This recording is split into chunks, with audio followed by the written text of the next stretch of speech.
اب میں اپنے رفیق محترم حضرت مولانا مفتی جاوید احمد صاحب قاسمی حفظہ استاد حدیث جامعہ مرکز المعارف بٹھنڈی کو دعوت دیتا ہوں، حضرت والا تشریف لائیں اور اپنے مواعظ حسنہ سے ہم سب کو مستفیض فرمائیں۔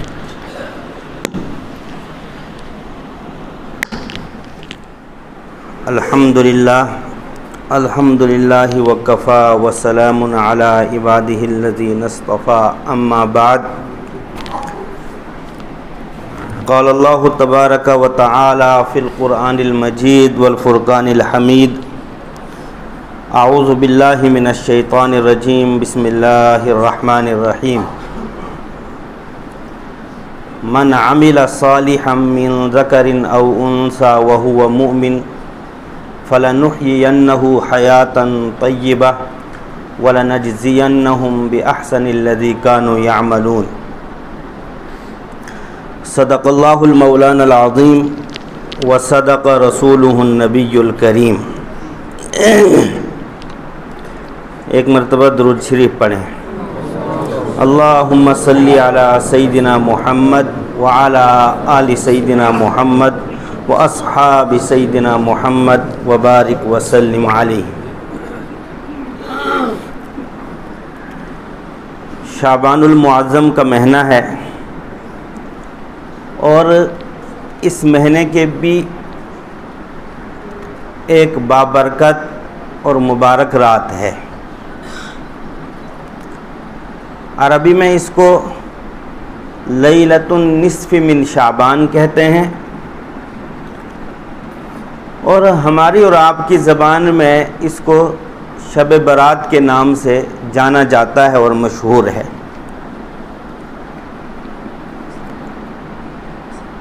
بہت تفصیلی اور جامع گفتگو آپ نے حضرت مفتی عنایت اللہ صاحب دامت برکاتہم سے سنی۔ اس کے علاوہ کسی اور بات کی چندہ ضرورت نہیں تھی،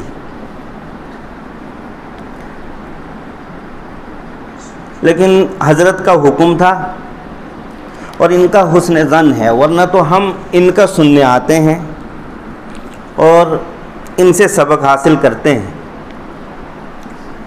لیکن حکم تھا تو چلو سبق سنانے آ چکا ہوں میں، اور چند باتیں اپنے لیے جو مفید ہیں اور آپ حضرات کے لیے جو مفید ہیں وہ مختصر سے وقت میں پیش کروں گا۔ جہاں بہت سارے اسلامی شعار، یعنی اسلام کے اہم ارکان اور اسلام کی اہم چیزیں ہمارے اس ملک میں مظلوم ہیں، ان میں سے یہ رات بھی ہمارے اس ملک میں، ہمارے اس دیار میں مظلوم ہے۔ بعض لوگ تو سرے سے اس کی فضیلت کے منکر ہیں کہ اس کی کوئی اہمیت نہیں ہے، یہ رات ہی نہیں ہے بابرکت، اس کا ثبوت ہی نہیں ہے شریعت اسلامی میں، یہ تو لوگوں نے اپنی طرف سے اس کی فضیلت گھڑ لی ہے اور اپنی طرف سے جو ہے باتیں بیان کرتے ہیں، تو یہ بھی ظلم ہے۔ ظلم اس معنی کر ہے کہ 10 صحابہ کرام رضی اللہ تعالی عنہم احادیث مبارکہ میں اس رات کی فضیلت کو بیان فرماتے ہیں۔ یہ الگ بات ہے کہ اس رات کی فضیلت میں کیا کیا باتیں ہیں، انہوں نے کیا فرمائی نبی اکرم صلی اللہ علیہ وسلم سے نقل کر کے، اور اس رات کے گزارنے، اس میں عبادت کرنے کے طریقے کیا ہیں، اتباع سنت میں اس رات کو کیسے گزارا جائے، یہ الگ بات ہے، یہ دوسرا مسئلہ ہے۔ کوشش کروں گا اس کو بھی آپ کے سامنے پیش کرنے کی، لیکن سمجھ تب آئے گا کہ اگر آپ بیدار مغزی کے ساتھ اس کو سنیں گے، اور یہ جو موبائل میں مجھے کیچ کر رہے ہیں اگر اس کو چھوڑ دیں اور میری بات سنیں تو انشاءاللہ مفید ہوگی، ورنہ آپ حضرات کا دھیان ہے موبائل پر تو بات صحیح نہیں سمجھ آئے گی اور مکمل آپ سمجھ نہیں سکتے ہیں۔ ایک ظلم تو یہ ہے کہ اللہ کے رسول صلی اللہ علیہ وسلم سے اس رات کی فضیلت ثابت ہے. 10 صحابہ کرام رضی اللہ تعالی عنہم اس رات کی فضیلت کو بیان کرتے ہیں. وہ روایات کس درجے کی ہیں یہ علماء کا کام ہے، ان کی چھان بین کرنا، ان کی چھانٹ کانٹ کرنا اور ان کی تحقیق کرنا. یہ عام آدمی کے بس کی بات نہیں ہے. لیکن یہ تو تھا ہی، اس کے اوپر اس نیٹ نے بھی ایک مصیبت لا کھڑی کر دی کہ ہر آئے دن ایک نئے چینل بنتا ہے اور نئی تحقیق شروع ہو جاتی ہے. قرآن کریم کی آیت کے متعلق، نبی اکرم صلی اللہ علیہ وسلم کی احادیث کے متعلق، آپ کے ارشادات کے متعلق، اور ہم ان پڑھ لوگ، گنوار لوگ، دین سے بہت دور. دنیا میں تو کافی ترقی کی ہے ہم نے. کھیتی باڑی کے اصول کیا ہیں، کس طریقے سے آدمی ترقی کرتا ہے یہ ہمیں معلوم ہے. آفیسر کیسے بننا ہے، بڑے عہدوں پر کیسے پہنچتے ہیں یہ اصول ہمیں معلوم ہیں، یہ طریقے معلوم ہیں. تجارت کے گر ہم نے سیکھے، ہر چیز سیکھا، لیکن قرآن کریم کو پس پشت ڈال دیا، احادیث رسول صلی اللہ علیہ وسلم کو پس پشت ڈال دیا. حضرت بیان فرما رہے تھے قرآن کریم کی تعلیم اور اس کے سیکھنے کے متعلق. اس پر مجھے قرآن کریم کی ایک آیت یاد آئی کہ اللہ رب العزت نے اس پوری سورت میں شروع سے لے کر وہاں تک جہاں سے کامیابی کے اصول بیان فرمائے ہیں، مجرم قوموں کا ذکر فرمایا ہے. مجرم قوموں کا ذکر فرمانے کے بعد شرک کی قباحت، شرک کی نفی اور اس کی پستی کو بیان فرمایا ہے. پھر میرے اور آپ کے آقا محمد عربی صلی اللہ علیہ وسلم کو 3 کامیابی کے اصول دیے ہیں کہ حبیب اگر دنیا پہ چھانا ہے، کامیاب ہونا ہے تو 3 چیزوں کو اپنانا ہوگا، اور مخاطب خود رحمت عالم صلی اللہ علیہ وسلم کو بنایا ہے. وہ مقصد یہ ہے کہ آپ صلی اللہ علیہ وسلم کو جو ڈائریکٹ حکم دے رہے ہیں پروردگار عالم، وہ رہتی دنیا تک امت محمد صلی اللہ علیہ وسلم کو اللہ رب العزت بتلانا چاہتے ہیں کہ جب نبی کو یہ کام کرنا ہے تو بدرجہ اولا امت کو کام کرنا ہوگا. ایک کام، اتلو ما اوحی الیک من الکتاب، حبیب صلی اللہ علیہ وسلم تلاوت کیجئے آپ اس کتاب کی جس کی وحی آپ کی طرف کی گئی ہے. یہ کامیابی کا اصول ہے، اس کے ذریعے آپ کامیاب ہوں گے. کیسے؟ جب اس کو آپ پڑھیں گے، اس کے الفاظ کو پڑھیں گے تو آپ کے دل کا زنگ دور ہوگا، دل کا میل دور ہوگا، دل کی صفائی ہوگی، اور آپ اس کو عملائیں گے. اس کے معنی کو پڑھنے کے بعد اس کے معنی پر غور و فکر کریں گے، اپنی زندگی میں اس کو اپنائیں گے اور پھر دوسروں تک اس کو پہنچائیں گے، اس کا احترام کریں گے، اس پر ایمان لائیں گے تو دنیا میں آپ کامیاب ہو جائیں گے. یہی ایک نسخہ ہے دنیا میں کامیابی کا، شرک سے بری ہونے کا اور غلاظت سے بری ہونے کا. اسی وجہ سے میرے اور آپ کے آقا محمد عربی صلی اللہ علیہ وسلم نے فرمایا کہ جو آدمی قرآن کریم کی تلاوت کرتا ہے تو ایک لفظ کے پڑھنے پر اس کو 10 نیکیاں ملتی ہیں. مثلا آپ کے سامنے میں نے آیت کا ٹکڑا پڑھا اتلو، تو اس میں 3 حرف ہیں، ہر حرف پر 10 نیکیاں، تو 3 حرفوں پر 30 نیکیاں. اور ایک حدیث شریف میں ہے کہ صغیرہ گناہ اس کا معاف ہوتا ہے ایک حرف پڑھنے پر، اور 10 نیکیاں ملتی ہیں. اور اگر سمجھ کر غور و فکر کے ساتھ اسی قرآن کریم کی تلاوت کرے گا تو اس کو 27 گنا ثواب ملتا ہے. تو کیا خیال ہے آپ کا کہ ایک آدمی ایک پاؤ پڑھتا ہے، آدھا پارا پڑھتا ہے، قرآن کریم کا ایک پارا تلاوت کرتا ہے، لیکن صحیح معنوں میں جو ہے اس کی تلاوت کرتا ہے، سیکھ کر اس کو کہتے ہیں صحت کے ساتھ، یعنی تجوید کے ساتھ. ورنہ تو قرآن کریم میں کچھ الفاظ ایسے ہیں کہ اگر آدمی نماز میں ان کو پڑھ لیتا ہے اور غلطی کرتا ہے تو نماز ٹوٹ جاتی ہے، نماز ہی نہیں ہوتی ہے. اور پھر اگر نعوذ باللہ اس کا یہ عقیدہ بن جاتا ہے کہ یہی اس کا معنی ہے، یہی اس کا مطلب ہے، تو پھر تو اس کے ایمان کا کوئی جو ہے ٹھکانہ نہیں ہے، اس کے ایمان کی خیر نہیں. تو میں یہ عرض کر رہا تھا کہ ہر چیز سیکھی ہم نے، لیکن دین اسلام کو نہیں سیکھا. اب اس دور میں دور جدید کہتے ہیں، اور میں کہتا ہوں افراتفری کا دور ہے، شر کا دور ہے، فتنے کا دور ہے، آزمائشوں کا دور ہے. ابھی ہمارے ہاں ایک عالم دین آئے تھے، ہمارے استاد، جن کے والد مرحوم کا نام مفتی صاحب نے لیا. ان کے بیٹے مولانا ارشد مدنی صاحب دامت برکاتہم، ان نے کچھ وہاں جو ہے لمبا خطاب کیا. اس میں ایک بات ارشاد فرمائی کہ جتنا دور نبوت سے آدمی دور ہوتا جائے گا، اتنی نور نبوت اور نور ایمان کی جو کرنیں ہیں وہ مدھم پڑتی جائیں گی، اور فتنے جو ہے اتنے ہی زیادہ پھیلتے جائیں گے. یہ تو رحمت عالم صلی اللہ علیہ وسلم کی بھی جو ہے پیش گوئی ہے 1400 سال پہلے کہ ایسے حالات ہوں گے. لیکن اس افراتفری کے ماحول میں ہمارے بزرگوں نے، بوڑھوں نے، جوانوں نے، بچوں اور بچیوں نے دین اسلام کو نیٹ پر تلاش کرنا شروع کر دیا.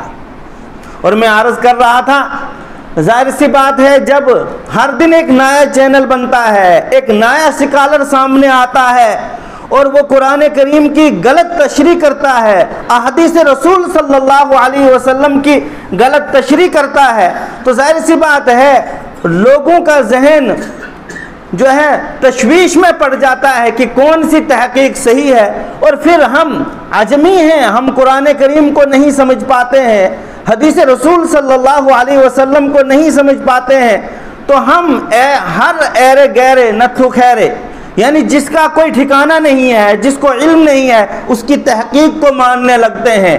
ایک فرقہ بننے جا رہا ہے آج کے دور میں بھی، وہ حدیث رسول صلی اللہ علیہ وسلم کا انکار کرتا ہے کہ محمد عربی نعوذ باللہ ڈاکیا کی حیثیت رکھتے ہیں. ڈاکیا آیا، خط دے دیا، انہوں نے اللہ کا پیغام قرآن دے دیا. اب پڑھیے قرآن کو اور خود اس سے مسائل نکالیے. ڈاکیا قابل احترام نہیں ہے تو نعوذ باللہ محمد عربی صلی اللہ علیہ وسلم قابل احترام نہیں ہے. جبکہ نبی صلی اللہ علیہ وسلم کے حقوق میں سے ایک حق یہ ہے کہ ایمان لانے کے بعد ان کی توقیر کی جائے، ان کا احترام کیا جائے، ان کی عزت کی جائے. اگر کوئی نبی اکرم صلی اللہ علیہ وسلم کا احترام، عزت اور ان کا نام عظمت سے نہیں لیتا ہے تو اس کے ایمان کا کوئی ٹھکانہ نہیں ہے، وہ مومن نہیں ہے. تو ایک تو یہ بھی ایک جو ہے ٹرینڈ چل رہا ہے. اور کچھ ایسے لوگ پیدا ہوئے ہیں کہ جو دور صحابہ میں مسائل مختلف ہی تھے، ان مسائل کو آج جوڑنے کی کوشش، تطبیق دینے کی کوشش اور اپنی سمجھ کے مطابق اس اختلاف کو دور کرنے کی کوشش کر کے کسی صحابی رسول کی توہین کر رہے ہیں. نبی اکرم صلی اللہ علیہ وسلم تک وہ توہین پہنچتی ہے، حدیث رسول کا انکار کیا جا رہا ہے، اور پھر جو ہے قرآن کریم کی غلط اور من گھڑت تشریح کی جاتی ہے. ایک تو پہلے سے جو ہے کچھ باطل جماعتیں تھیں، پھر جب آج یہ نیٹ آیا اور اس پر تحقیقیں ہونے لگی تو ظاہر سی بات ہے ہمارے جوانوں نے علماء کو جانچنا اور پرکھنا، اسلام کو پڑھنا اور اسلام کی صحیح شبیہ کو تلاش کرنا جب اس نیٹ کے ذریعے کیا تو ظاہر سی بات ہے نتیجہ یہی نکلنا تھا، دین سے دوری کا، سنتوں سے دوری کا. پھر ایک رات کیا، آئندہ چل کر ایسا ماحول بنے گا کہ قرآن کریم کے حوالے سے اختلاف ہوگا. مساجد کے حوالے سے اختلاف ہوگا، اسلامی لباس کے حوالے سے اختلاف ہوگا، اسلامی پردے کے حوالے سے اختلاف ہوگا، اگر ہماری یہی حالت اور یہی کیفیت رہی کہ علماء سے کٹ گئے، قرآن کریم سے کٹ گئے، حدیث رسول سے کٹ گئے، اتباع رسول کو چھوڑ دیا اور ترک کر دیا، تو پھر نہ جانے کیسے کیسے جو ہے فتنے رونما ہوں گے اور کیسے اختلافات سامنے آئیں گے۔ معذرت کے ساتھ خود میں اپنے آپ سے بھی مخاطب ہوں، اس دور میں جائیے اور اپنے کالج میں پڑھنے والے بیٹے سے پوچھئے کہ 6 کلمے کیا ہیں۔ اولاً تو ممکن نہیں ہے کہ وہ 6 کے 6 سنا پائے، اگر سنا پایا تو اس کا مطلب اور مفہوم وہ آپ کے سامنے پیش نہیں کر سکتا ہے، صفت ایمان نہیں سنا سکتا ہے، اگر کسی درجے میں سنا دیا تو اس کا مفہوم اور معنی اس کو معلوم نہیں ہے، دعائے قنوت نہیں سنا سکتا ہے، اگر کبھی جو ہے غلطی سے یاد کر رکھا ہے، تھوڑا سا دینی ماحول ہے، کر لیا یاد، تو اس کا معنی اور مفہوم اس کو معلوم نہیں، اور اگر یہ چیز ہے یاد بھی ہے اور معنی مفہوم بھی آتا ہے لیکن اس پر عمل نہیں ہے، یہ سب نتیجہ ہے اس بات کا کہ ہم قرآن کریم سے دور ہو چکے ہیں، ان مساجد سے دور ہو چکے ہیں، اسلامی مراکز اور مدارس سے دور ہو چکے ہیں، علماء صلحاء اور اتقیاء سے دور ہو چکے ہیں، اور بلکہ یہ باتیں کہی جاتی ہیں کہ اگر مدارس میں پڑھ لیا تو کھائے گا کیا، یعنی اس قسم کی جو ہے تقدیر کے خلاف باتیں کہ اگر مدرسوں میں پڑھ لیا تو پھر کھائے گا کیا، اور پھر پڑھنے پڑھانے والوں کی عزت اور ان کے احترام کا کوئی پاس اور لحاظ نہیں۔ یہ میں معذرت کے ساتھ کہہ رہا ہوں، بہت آپ سے جو ہے چھوٹا ہوں لیکن تجربہ ہے، اور تجربات کی روشنی میں عرض کر رہا ہوں کہ ایسے حالات سامنے آ چکے ہیں کہ نہ کلمہ ہے، نہ نماز ہے، نہ روزہ ہے۔ اب تو پہلے زمانے میں رمضان المبارک کے روزوں کو ترک کرتے تھے، چھوڑتے تھے، اور ہوں گے چھوڑتے، مخفی طور پر، خفیہ طور پر۔ اب تو اعلانیہ رمضان المبارک میں کھایا جاتا ہے، پیا جاتا ہے، چوراہوں پر، ہوٹلوں پر، نہ جانے جو ہے قہوہ خانوں پر، کوئی ڈر نہیں، اور بسا اوقات ایسی باتیں کہہ دیتے ہیں جو انسان کو کفر تک لے جاتی ہیں، کافر بنا دیتی ہیں۔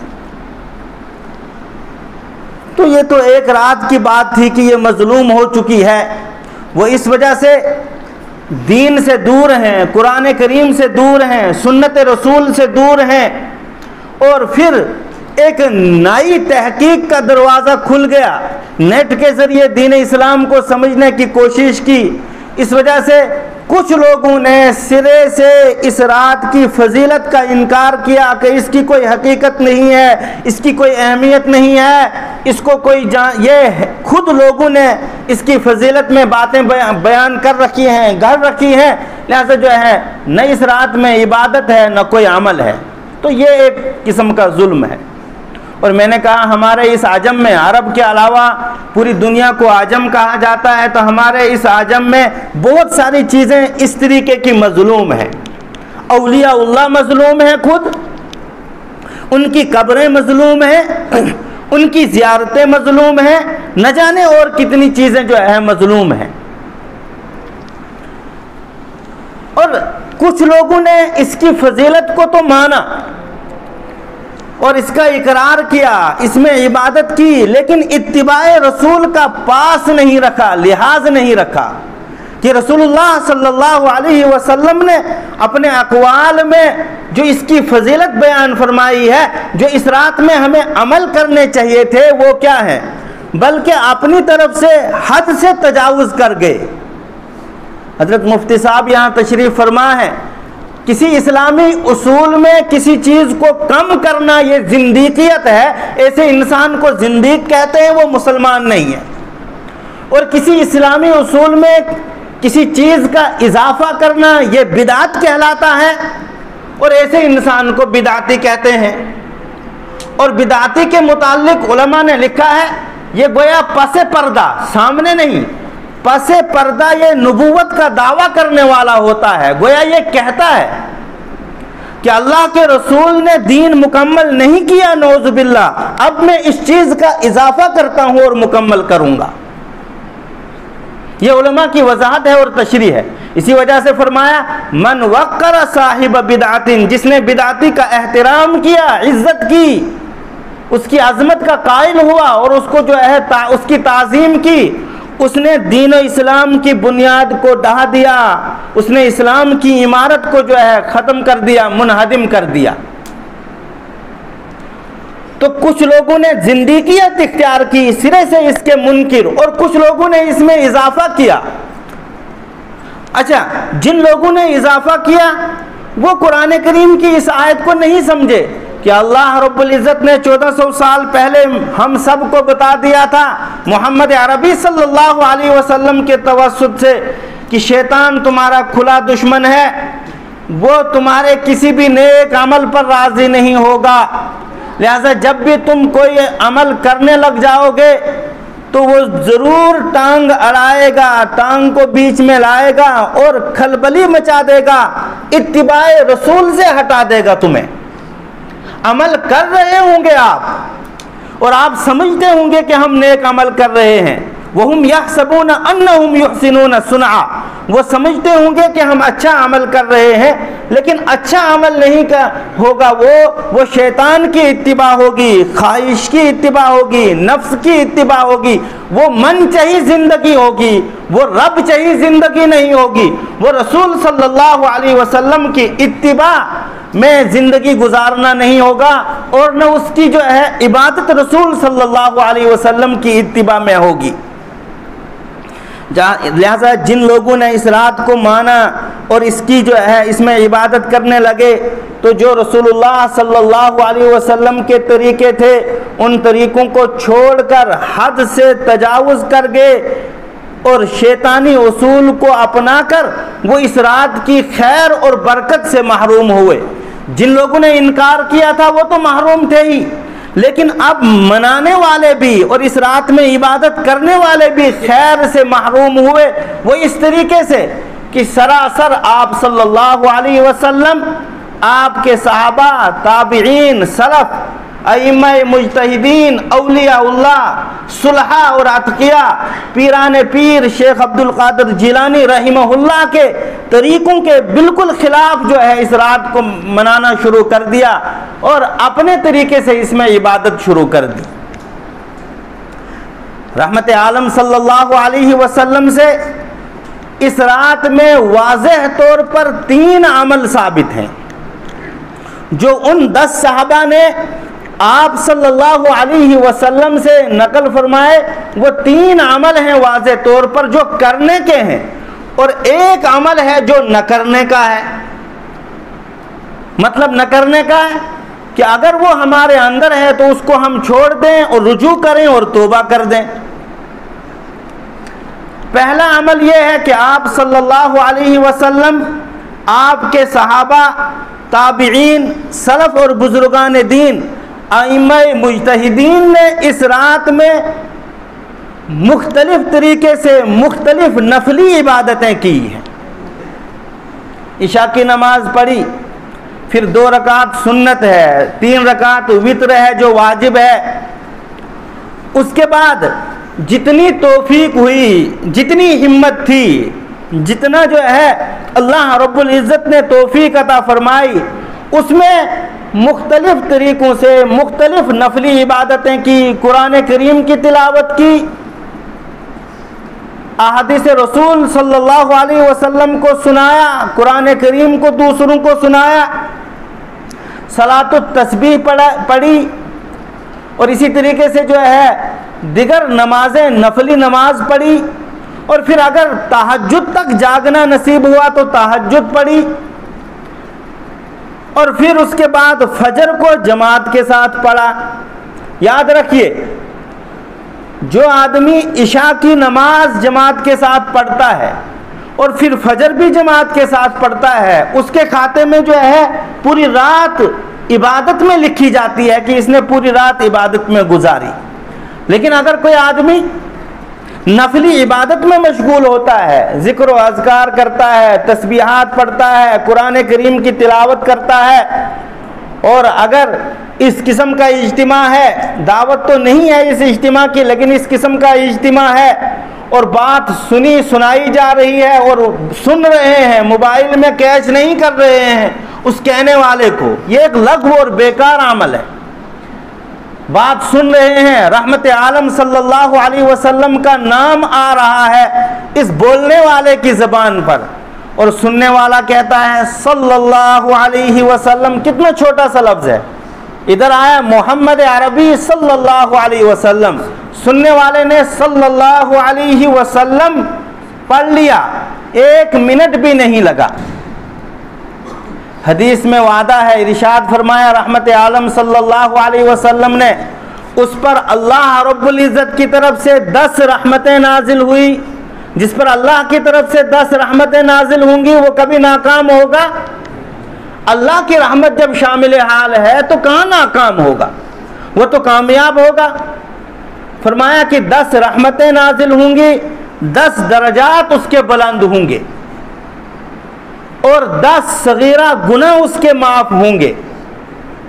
یہ 3 وعدے ہیں صرف صلی اللہ علیہ وسلم پڑھنے والے پر، یعنی صرف بیٹھا ہے، سن رہا ہے، سمجھ بھی نہیں آیا اس کو، سمجھنے کی بھی اس میں قید نہیں ہے، بس نبی اکرم صلی اللہ علیہ وسلم کا نام لیا بولنے والے نے اور سننے والے نے پڑھا صلی اللہ علیہ وسلم، تو یہ وعدہ ہے کہ 10 رحمتیں نازل ہوئی، 10 صغیرہ گناہ معاف ہوئے اور 10 درجات بلند ہوئے۔ اور اگر پھر کوئی سنے اور سننے کے بعد عمل کرنے کی کوشش کرے تو یہ تو جو ہے سونے پر سہاگا ہے، کہنے والے کی بھی زندگی بن گئی اور سننے والے کی بھی زندگی بن گئی۔ اللہ رب العزت اس رات کو اور اس بات کو میرے اور آپ کے لیے باعث خیر اور باعث نجات بنائے، ذریعہ ہدایت بنائے۔ تو اگر سننے سنانے کا ماحول ہے، وہ سن رہے ہیں، تو یہ بھی جو ہے نیکی کا عمل ہے کہ کچھ باتیں سنا دے، اگلے سنیں، وہ بھی عمل کریں، خود بھی یہ عمل کرنے والا بن جائے، تو اس میں جو ہے خیر ہی خیر ہے۔ تو یہ بھی نفلی عبادت میں آتا ہے۔ اور پھر جو ہے صلاۃ التسبیح پڑھے تو اس کی ایک الگ فضیلت ہے۔ کوئی بھی عمل کرتا ہے نیکی کا، خیر کا اور نفلی عبادت، تو وہ نفلی عبادت میں شمار ہے، وہ نبی اکرم صلی اللہ علیہ وسلم کی اتباع ہے۔ لیکن اگر اس کو چھوڑ کر اور کوئی ہنگامہ کرتا ہے، مثلا بعض لوگ جو ہے کوئی نفل پڑھتے ہیں لیکن کہتے ہیں اس رات میں خاص صورتیں پڑھنی ہیں خاص رکعتوں میں، اس کا کوئی ثبوت نہیں ہے حدیث شریف سے۔ بعض لوگ کوشش کرتے ہیں کہ اس رات میں تہجد کو جماعت کے ساتھ پڑھا جائے، نفل کو جماعت کے ساتھ پڑھا جائے، صلاۃ التسبیح کو جماعت کے ساتھ پڑھا جائے، اس کا کوئی ثبوت نہیں، یہ حد کو پار کرنا ہے۔ رحمت عالم صلی اللہ علیہ وسلم کا جو بتلایا ہوا طریقہ ہے، آپ کی جو سنت ہے، اس کو چھوڑ کر آگے بڑھ گئے، گویا اسلام میں ایک چیز کا اضافہ کیا، اسی کا نام بدعت ہے۔ رحمت عالم صلی اللہ علیہ وسلم نے فرمایا من وقر صاحب بدعت فقد ہدم الاسلام، اس نے تو اسلام کی بنیاد کو منہدم کر دیا، تو اس کی کیا سفارش ہوگی اور اس کی رات کے گزارنے کا کیا فائدہ۔ وہ اب الٹا، میں اپنی بات کہہ رہا ہوں، نعوذ باللہ، اگر ان حدود کو کراس کر کے میں تہجد تک جاگتا ہوں، میں گناہ کا انبار لے کر جو ہے اللہ کے گھر سے اپنے گھر کی طرف لوٹتا ہوں، اس سے بہتر تھا میں عشاء کی نماز پڑھ کر سو جاتا اور فجر کی نماز کے لیے جاگ کر فجر کی عبادت کرتا۔ ہمارے استاد محترم حضرت مفتی فیض الوحید صاحب رحمہ اللہ فرمایا کرتے تھے کہ یہ دین و اسلام، دعوت اور اس کی اشاعت، قرآن کو اپنانا، سنتوں کو اپنانا، یہ کانٹوں بھرا میدان ہے۔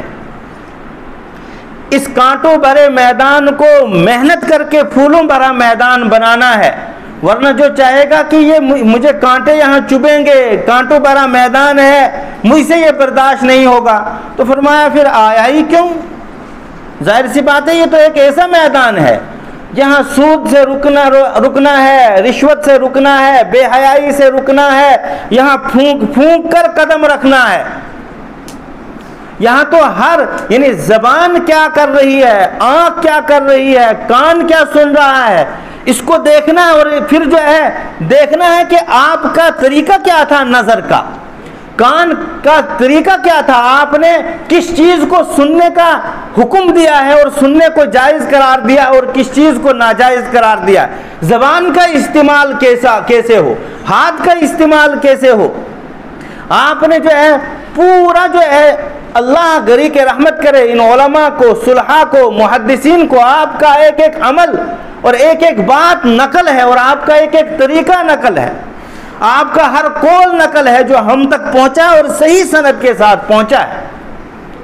لہذا یہ کانٹوں بھرا میدان ہے، جس نے اس کو پھولوں بھرا میدان بنانا ہے تو وہ محنت کرے، کوشش کرے، اتباع رسول صلی اللہ علیہ وسلم کے مطابق زندگی گزارے تو یہ پھولوں بھرا میدان بنے گا، ورنہ کانٹوں بھرا میدان ہے. اگر اس کو یہ پسند نہیں تھا تو آیا کیوں؟ اس لیے ساتھیو، نماز کیسے پڑھنی ہے، قرآن کریم کے پڑھنے کا طریقہ کیا ہے، پڑوسی سے بات کرنے کا طریقہ کیا ہے، چھوٹے سے بات کرنے کا طریقہ کیا ہے، بڑے سے بات کرنے کا طریقہ کیا ہے، اپنے سے مرتبے میں اونچے سے بات کرنے کا، اس کے پاس بیٹھنے کا طریقہ کیا ہے، حتیٰ کہ مجمع میں گفتگو کرنے کا طریقہ کیا ہے، یہ سیکھنا ہے، سنت کے مطابق کرنا ہے. تب جا کر جو ہے ہم سمجھے جائیں گے کہ ہم سنت کے مطابق کلام کر رہے ہیں، سنت کے مطابق بولتے ہیں، سنت کے مطابق چلتے ہیں. باضابطہ ایک کتاب ہے جو ہر مدرسے میں جہاں دورے تک تعلیم ہوتی ہے، طلباء کو پڑھائی جاتی ہے، ہم سب نے پڑھی ہے، شمائل ترمذی. باضابطہ الگ کتاب ہے، الگ استاد اس کو پڑھاتا ہے. اس میں رحمت عالم صلی اللہ علیہ وسلم کے چلنے کا طریقہ، آپ کے پائجامہ یا لنگی باندھنے کا طریقہ، آپ کے چلتے ہوئے نظر کہاں تھی اس کا طریقہ پورا بتلایا گیا، حتیٰ کہ آپ کے جسم مبارک کا پورا نقشہ کھینچا گیا ہے. اور وہ ان جوانوں کو کسی عالم کے پاس مل کر، بیٹھ کر اور اس سے جڑ کر پڑھنے کی ضرورت ہے. حضرت شیخ زکریا رحمت اللہ علیہ نے اس کی اردو میں بھی لکھی ہے، لیکن پھر بھی ہماری سمجھ سے بالا تر ہے جب تک نہ ہم علماء اور صلحاء سے مل کر اس کو پڑھیں گے اور سمجھیں گے. بہت مفید کتاب ہے. تو رحمت عالم صلی اللہ علیہ وسلم جو دین لے کر آئے ہیں، اللہ رب العزت نے اعلان بھی کر دیا، الیوم اکملت لکم دینکم واتممت علیکم نعمتی ورضیت لکم الاسلام دینا. دین اسلام تو ہے ہی میرے نزدیک پسندیدہ تمہارے لیے، اس کے علاوہ اور کوئی دین میرے ہاں پسندیدہ نہیں ہے اور کسی دین پر میں تم سے راضی نہیں ہوں گا، لیکن یہ دین اسلام تمہارے لیے نعمت تھا، اس کو میں نے مکمل کر دیا ہے آج کے دن. حبیب اب کوئی کمی نہیں ہے، اعلان کر دیجئے، الیوم اکملت لکم دینکم واتممت علیکم نعمتی ورضیت لکم الاسلام دینا. اب عبادتوں میں اور اسلامی شعار میں جو نئے طریقے ایجاد کر رہا ہے، گویا وہ پس پشت نبی بننے کا دعویٰ کر رہا ہے، وہ مردود ہے، اس کی کوئی بات قابل قبول نہیں. بلکہ ایک حدیث میں فرمایا، من احدث فی امرنا ھذا فہو رد. ہمارے اس دین میں جس نے نئی بات ایجاد کی وہ مردود ہے، وہ خود آدمی مردود ہے، اس کی بات وہ مردود ہے، وہ قابل توجہ نہیں ہے اور قابل عمل نہیں ہے. لہذا ضرورت ہے اس بات کی کہ اس مبارک رات میں سمجھا جائے اور پڑھا جائے اور دیکھا جائے کہ اس رات کو اللہ کے رسول صلی اللہ علیہ وسلم نے کیسے گزارا ہے، عبادت کی ہے تو کس طریقے سے عبادت کی ہے. ایک مختصر سا واقعہ یاد آیا. حج کا قافلہ جا رہا تھا، میں وہاں تھا تو انہوں نے کہا کچھ بیان کرو، تو کچھ بات میں نے بیان کی. اس میں ایک مسئلہ میں نے بتایا کہ جب فجر کی اذان ہو جاتی ہے تو فرض پڑھنے تک بلکہ سورج کے طلوع ہونے تک کوئی سنت نہیں ہے، کوئی نفل نہیں ہے سوائے فجر کی 2 رکعت سنت۔ اس کو سن لیں، جب فجر کی اذان ہو جائے تو سورج طلوع ہونے تک صرف 2 رکعت سنت ہے، اور اس کے بعد فرض ہوگا اپنے وقت پر۔ اس کے علاوہ کوئی سنت نہیں، کوئی نفل نہیں، کوئی کچھ نہیں۔ نہ معلوم کیوں وہاں یہ بات میں نے بیان کی، تو ایک بزرگ آئے، اللہ ان کو گری کے رحمت کرے، ان کے درجات بلند کرے، تقریباً 70 سال ان کی عمر تھی۔ کہا ذرا بیٹے آپ ذرا دوبارہ بتاؤ یہ مسئلہ کیا ہے۔ میں نے بتایا، جب میں نے بتایا تو وہ بیٹھ گئے، مجھے لگا کہ کوئی پریشانی ہوئی، ان کو کوئی تکلیف پہنچی، تو میں نے بتایا کیا مسئلہ ہے، کہ بیٹے میں نے بالغ ہونے کے بعد فوراً نماز پڑھنا شروع کی ہے، اور آج تک پڑھتا آ رہا ہوں، بہت جلدی اٹھتا ہوں، تہجد پڑھتا ہوں، اور اس کے بعد جب اذان ہوتی ہے تو پہلے 2 رکعت سنتیں پڑھتا ہوں، اور جب تک فرض کا وقت ہوتا ہے تب تک میں نوافل پڑھتا رہتا ہوں۔ میرا تو کیا بنے گا، میری تو بخشش نہیں ہوگی۔ میں نے کہا یہ لا علمی میں تھا، اللہ معاف فرمائے گا، لہذا آئندہ آپ جو ہے باز رہیں، آئندہ ایسا عمل نہ کریں۔ تو ذرا ہوش آیا کہ بھئی یہ لا علمی میں تھا، اللہ معاف فرما دے گا۔ وہ تو لا علمی کی بات ہے، لیکن ہم تو جاننے کے باوجود آج بہت ساری کوتاہیاں کرتے ہیں۔ ابھی امام صاحب فرما رہے تھے قرآن کریم کے حوالے سے، یہ ہمیں معلوم ہے کہ اگر ہم صحیح قرآن نہیں پڑھیں گے ہماری نماز نہیں ہوگی۔ اس کے باوجود ہمارے جوان، ہمارے بڑے چھوٹے سب جو ہے غلط قرآن پڑھتے ہیں اور نماز پڑھتے ہیں۔ کیا نماز ہوئی؟ اور پھر امام صاحب نے ایک واقعہ سنایا، میں اس سے بھی ایک اہم واقعہ سناؤں گا۔ کوئی آفیسر تھا، اردو ایم اے کر رہا تھا میں، کوئی آفیسر تھا، ریٹائر ہو چکا تھا، ریٹائر ہونے کے بعد وہ اس سے پہلے ڈبل ایم اے کر چکا تھا، پرشین میں اور انگلش میں۔ ریٹائر ہونے کے بعد شوق تھا اس کو اردو میں ایم اے کرنے کا، میرے ساتھ امتحان دے رہا تھا۔ جب میں نے ان کو دیکھا بزرگ ہیں تو میں نے سوچا کچھ ابھی بھی جو ہے آن ڈیوٹی ہوں گے، کہا نہ 3 سال پہلے میں ریٹائر ہو چکا ہوں، یوں ہی شوق تھا اور میں اردو ایم اے کر رہا ہوں۔ ہم سے اچھا لکھ رہا تھا اور لگتا ہے کہ ہم سے زیادہ یاد تھا۔ جب یہ شوق ہے بڑھاپے میں اس دنیاوی تعلیم کو یا دنیاوی ڈگری کو حاصل کرنے کا، تو کیا یہ ہمارے جوان ابھی تو ان کی زبان بہت ہلکی پھلکی ہے، دل و دماغ تازہ ہے، اور پھر ہر چیز کو جو ہے یہ فوراً محفوظ کر لیتے ہیں، ضبط کر لیتے ہیں، تو کیا یہ قرآن کریم کی تصحیح نہیں کر سکتے ہیں؟ اور کیا پھر جو ہے یہ اپنے گھروں میں بچیوں کو، ماؤں بہنوں اور بیٹیوں کو نہیں سکھا سکتے ہیں؟ اپنے والدین کو نہیں سکھا سکتے ہیں؟ کیا 10 صورتیں بھی یہ صحیح نہیں کرا سکتے ہیں؟ کرا سکتے ہیں، جب بوڑھا اور بزرگ آدمی ڈگری کر سکتا ہے۔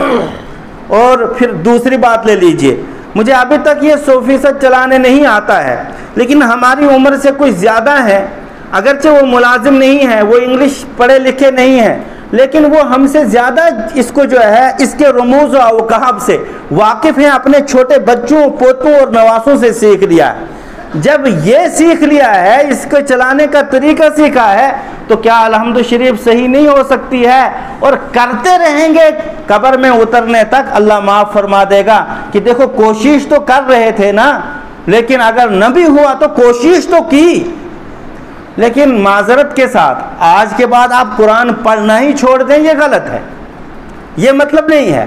آپ قرآن پڑھیں لیکن تصحیح بھی کریں، اس لیے کہ آج ہر گلی میں، ہر کوچے میں، ہر مسجد میں صاحب قرآن امام ہے، جو قرآن صحیح پڑھنا جانتا ہے، اس کا مفہوم جانتا ہے، اس کا ترجمہ جانتا ہے۔ تو تھوڑا سا وقت وہاں بھی دیجئے جہاں آپ دنیا کے دیگر کاموں میں جو ہے وقت دیتے ہیں۔ اور پچھلے لاک ڈاؤن میں تو ہم نے بہت افراط و تفریط کیا، کتنا وقت ضائع کر دیا۔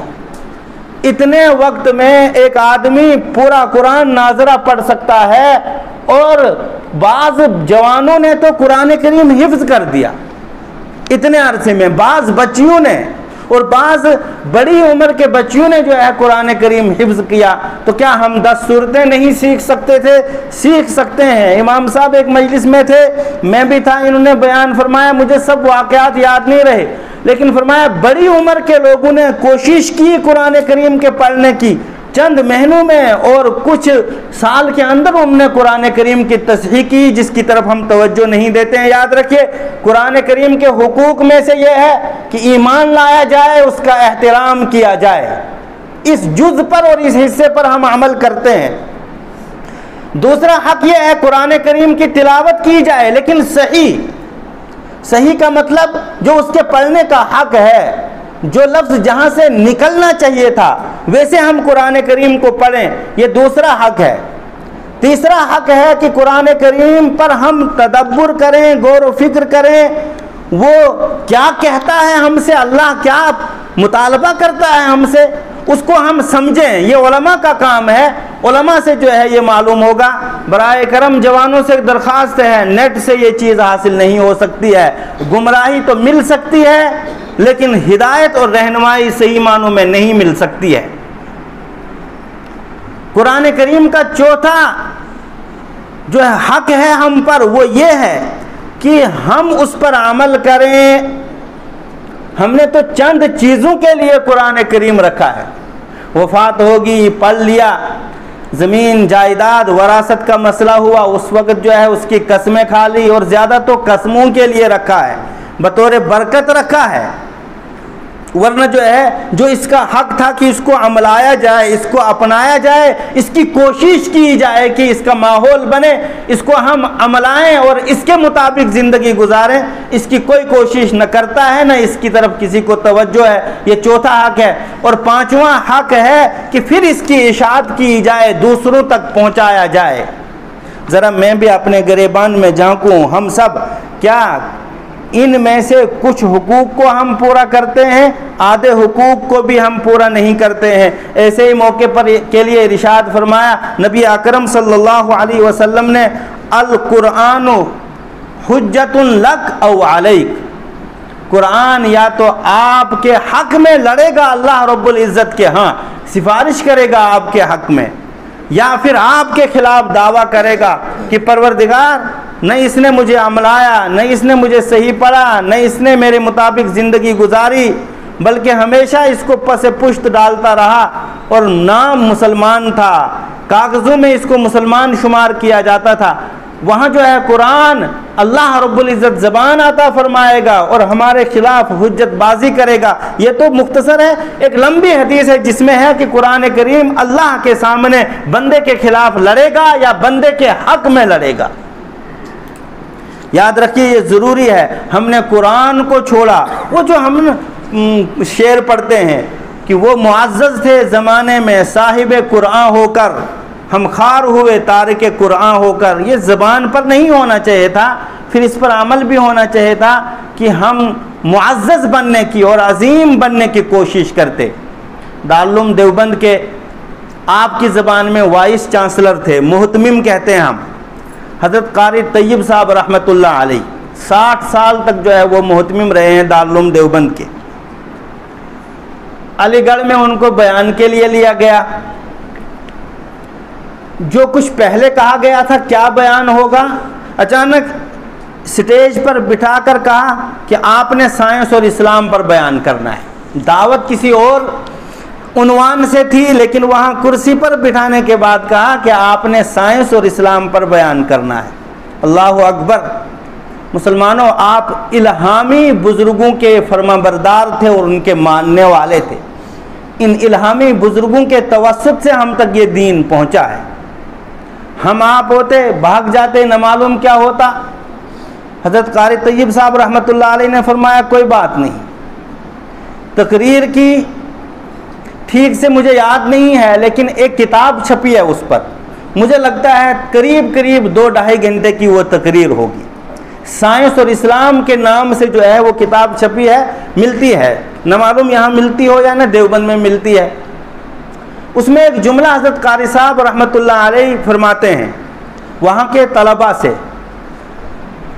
کہ غیروں نے جس چیز کو منزل اور مقصود سمجھا، اس کے لیے وہ رات دن کوشش کرتے ہیں اور محنت کرتے ہیں اور وہاں پہنچ کر دم لیتے ہیں۔ اور ہمارے لیے قرآن و سنت نے جو منزل مقصود بتائی تھی، ہم اس کے لیے محنت نہیں کرتے ہیں، کوشش نہیں کرتے ہیں، اور جب کوشش نہیں کرتے ہیں تو ظاہر سی بات جب وہاں ہم پہنچیں گے تو ناکام ہو کر پہنچیں گے۔ غیروں کے دل و دماغ میں آخرت نہیں ہے، موت نہیں ہے، قبر نہیں ہے، حشر نہیں ہے، اور جو ہے جنت اور جہنم نہیں ہے۔ ان کا معیار یہ ہے کہ ہماری زندگی اچھی بن جائے۔ آج بھی اس دور جدید میں شوہر بھی 28 دن کماتا ہے، بیوی بھی 28 دن کماتی ہے۔ یورپ میں یورپین لوگ 28 دن کمانے کے باوجود صرف 28 دن ہی کا جو ہے وہ اپنے لیے روزینہ اور کھانے پینے کا سامان مہیا کر سکتے ہیں، 2 دن کا ان کو پھر بھی قرض لینا پڑتا ہے۔ پتہ نہیں سمجھے آپ نے؟ یعنی 2 دن کی چھٹی ہوتی ہے، 28 دن کماتے ہیں، اور کتنا کماتے ہیں؟ صرف 28 دن کے لیے، کیونکہ ان کا مقصد ہے اچھا کھانا، اچھا پینا، اچھا رہنا، عیاشی، بے حیائی، اور اس میں پیسے اڑانا، انسانوں، غریبوں اور فقیروں پر نہ خرچ کر کے کتوں پر خرچ کرنا۔ تو وہ آسائشیں، راحتیں ان کو پتہ ہے کہ ہم یہاں پہنچیں گے، اس کے لیے وہ رات دن ایک کرتے ہیں۔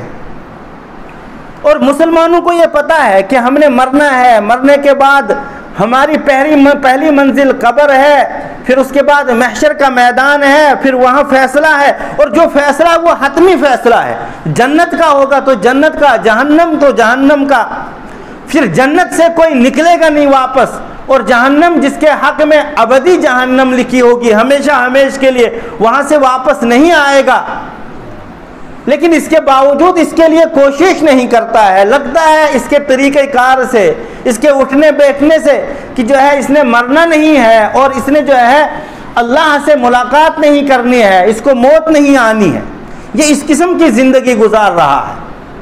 یہ قاری طیب صاحب رحمہ اللہ کا جملہ آب زر سے لکھنے کے قابل ہے کہ وہ جس چیز کو منزل مقصود سمجھے اس کی محنت کر رہے ہیں، اور جس کو ہم سمجھ چکے ہیں ہم اس کی محنت نہیں کرتے ہیں۔ ہماری دنیا بن جائے، اس قرآن کریم کو سینے سے لگانے، سینے کا مطلب یہ نہیں کہ ظاہراً سینہ، ورنہ تو ظاہراً دنیا لگا رہی ہے۔ سینے سے لگانے کا مطلب اس کے ہر حکم کو ماننے، اس پر عمل کرنے، اس کے مطابق زندگی گزارنے یہ مطلب ہے اس کو سینے سے لگانے کا، کہ مطابق زندگی گزارنے کی کوشش کریں گے تو ہم کامیاب ہوں گے اور کامران ہوں گے، اور پھر یہ قرآن ہماری سفارش کرے گا۔ ورنہ کہیں ایسا نہ ہو وہ معزز تھے زمانے میں صاحب قرآن ہو کر، دنیا میں تو خار ہوئے ہی ہم، لیکن کہیں اللہ کے ہاں رسوائی کا سامنا ہوگا، کیونکہ قرآن کو پس پشت ڈال دیا۔ بات بہت دور نکل گئی۔ میں یہ عرض کر رہا تھا کہ ہر عمل اور ہر کام سنت کے مطابق ہو تب اس میں جو ہے جان پیدا ہوتی ہے، پھر اخلاص ہو تب جان پیدا ہوتی ہے، پھر اللہ پر اور اللہ کے رسول پر، کتابوں پر ایمان ہو تب اس میں جان پیدا ہوتی ہے۔ لہذا اگر اس رات میں بھی ان اعمال کو تلاش کیا جائے کہ آپ نے کون سا عمل کس طریقے سے کیا، تو ہمارے عمل میں جان پیدا ہوگی۔ جب صبح کو یا جتنا وقت گزاریں گے مسجد میں عبادت کر کے، اس کے بعد جب ہم واپس لوٹیں گے تو برات کا معنی آتا ہی ہے بری ہونے کا پروانہ، یعنی جہنم سے بری ہونے کا پروانہ۔ ایک حدیث شریف ہے، ترمذی کی روایت ہے، فرمایا اللہ کے رسول صلی اللہ علیہ وسلم نے کہ اس رات میں اللہ رب العزت بندگان خدا کی مغفرت فرماتے ہیں، اتنے بندگان خدا کی جتنی قبیلہ بنو کلب کی بکریاں ہیں۔ اصل میں قبیلہ بنو کلب بکریوں کے پالنے میں ماہر تھا، اور وہ بہت زیادہ بکریاں رکھتے تھے، اور اس زمانے میں اگر مثال دینی ہوتی تھی کسی چیز کی زیادتی میں کہ فلاں چیز بہت زیادہ ہے، فلاں چیز میں جو ہے کثرت ہے، تو کہتے تھے یہ تو ایسے ہیں جیسے قبیلہ بنو کلب کی بکریاں۔